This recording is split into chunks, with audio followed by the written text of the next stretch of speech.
जङ्गल भ्रमण गरिरहेको छु है त साथीहरू।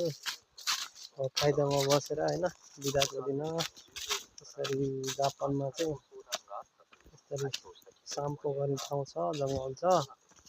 जङ्गलमा चाहिँ साम्पो गर्न मन लागेर आएको, साम्पो गरिरहेको छु। अहिले चाहिँ म एकदम टपमा पुगेर चाहिँ तल झर्दैछु।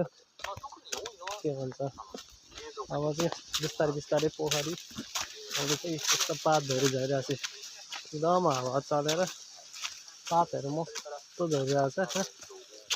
अहिलेको यो जापानको चाहिँ एकदम रमाइलो वातावरण छ। दिन पनि आज घमाइलो छ, घाम लागेको छ मस्त। अब ओह्रालो सरर झरिन्छ, अझै निकै तल झर्नुपर्ने छ है त। यस्तो छ है त जापानको जङ्गल, पातहरू झर्दैछन्। अब पुरै जङ्गलका रुखको पातहरू झरेर एकदम